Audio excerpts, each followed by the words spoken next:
Good evening. It's great to have you here with us tonight. I'm Tim Pham. Big changes are coming this week at the mass vaccination site. Safeway will take over at the Spokane Arena. The Department of Health confirmed the news to KREM 2 on Saturday. This comes after the DOH took over the site from Chaz Health in February. Now, Safeway will be the provider at the vaccine site, and they'll also take over appointment registration. Well, getting people vaccinated as quickly as possible is a priority in Washington state and also across the nation. KREM 2's Brandon T. Jones is taking a look at what Safeway's takeover of the mass vaccination site means for Spokane. He spoke to people who have received the vaccine at Safeway.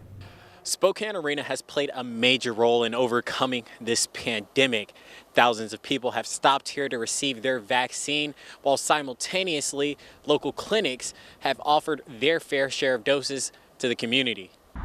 Beginning on Tuesday, new efforts to create an even smoother process will start at the arena. The Washington State Department of Health is partnering with Safeway at the mass vaccination clinic. The one major change moving into this new week is that Safeway is now the site's provider and will assist with registration for appointments moving forward. I reached out to some individuals that have already received their first doses of the vaccine. I was able to get an appointment for both Liz and I at our local Safeway in Liberty Lake, where we do our business. Jess Stephen Hughes and his wife initially had trouble scheduling an appointment when the arena first opened. The demand for vaccines quickly filled open slots, forcing them to look for other alternatives. But we know for the time being, even when we get the second shot, we're going to be wearing a mask until at least the phase 4 probably. After seeing a story on KREM 2 about local clinics offering the vaccine, they got online and found a nearby location. And I knew the technician and the pharmacist, so they knew us because we were regular customers, so that made it even nicer. And Jess and Liz are now set to receive their second dose of the Moderna vaccine later this month on the 16th and 17th,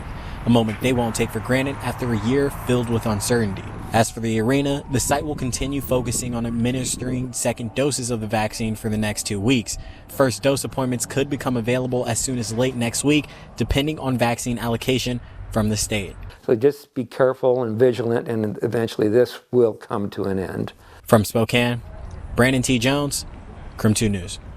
Well, this week we learned teachers and other child care workers were added to Phase 1B of Washington's vaccine rollout, effective immediately. Now, this came after President Joe Biden directed states to begin vaccinating teachers immediately. Spokane Public Schools says they expect 900 staff members to be vaccinated by now.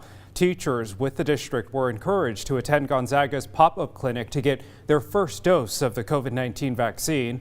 SPS says Chaz is also heading up vaccine clinics at Rogers Ferris and Shadle High Schools for teachers in need of a second dose of the vaccine. We have staff members with health conditions and real true need for having a vaccine so that they can safely return to work. And so very exciting and a huge sense of relief, like you say, that we can have them in the classroom and know that they're going to have that protection.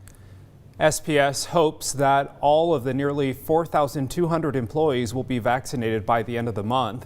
As of right now, the school has not planned safety procedures for teachers and staff that do not wish to be vaccinated, but they have heard that some employees are opting out. There are a number of vaccine providers across the inland Northwest. Local pharmacies can also distribute the vaccine. Those can be found at Walmart, Fred Meyer, Safeway, CVS, Costco, and more. You can see a full list of locations, including how to check for appointment availability on KREM.com, or you can text the word vaccine to 509-448-2000. We will send that list right to your phone. Well, now that more people in Idaho are eligible to receive the COVID-19 vaccine, there's a new tool you can use to get signed up for it. A new vaccine pre-registration site helps Idaho residents reserve vaccine appointments. It is not a scheduling site, but instead a tool to help with the pre-registration process. Now, with this tool, providers can reach out to eligible patients when appointments are available. Idahoans ages 65 and older who have not received the vaccine are encouraged to use the new system. For more information and a direct link to the Idaho vaccine pre-registration system, all you have to do, text the word Idaho to 509-448-2000, and we'll send that to your phone. Well, following our reporting of the death of a Durham bus attendant, we're taking a closer look at what safety guidelines the Durham bus company has in place and why the virus spread to more than a dozen workers. The company reports that 57 team members have been quarantined in 1 month's time. Durham's safety protocol has come under fire in recent weeks. Spokane Public Schools contracts with Durham to provide buses, drivers, and attendants for students. In a statement, SPS added that they were aware that there have been reports that Durham hasn't been following all health and safety protocols. Durham admitted to KREM 2 that there are things they could have done better. We brought that large team led by our chief operating officer to go firsthand investigate and find out what could possibly be happening that may be a contributing factor that we can eliminate. Durham's vice president of safety told KREM 2 the company made several changes to their operations since we first reported on the outbreak, including reinforcing mask wearing policies and reteaching employees social distancing rules and how to disinfect vehicles. All right, to weather now. I think we've seen a little bit of everything in the weather today. Meteorologist Michelle Boss is reporting live from home tonight. And Michelle, is this usual for March?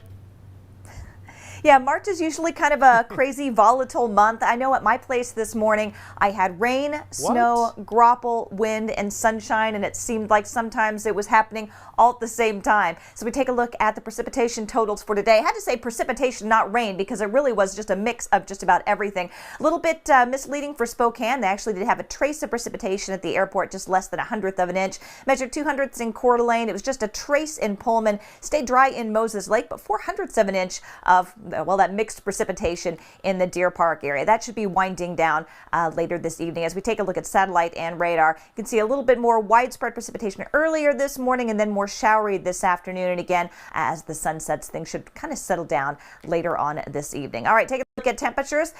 Pretty average for this time of year. We did make it into the upper 40s, currently sitting at 44 in Spokane. A little bit chillier in Sandpoint, 37 degrees, and a little milder out in Moses Lake. Temperatures there out in the lower 50s. Winds, well, it's been a little bit on the breezy side today. We actually did have a wind gust up to 36 miles per hour at the Spokane airport. It's just kind of a steady wind out of the southwest right now at 17 miles per hour in Spokane, and similar conditions throughout the northwest. Those winds will also start to settle down after sunset this evening. Temperatures getting a little bit chilly tonight. We'll be down in the 20s here in Spokane. 46 for the high tomorrow, and seasonal temperatures all week, generally in the middle and upper 40s, with just some isolated shower chances each day through Wednesday. Well, this weekend, the Senate passed a $1.9 trillion COVID-19 relief bill. That includes $1,400 stimulus payments to most Americans. So here are 3 things you need to know about the stimulus payments right now.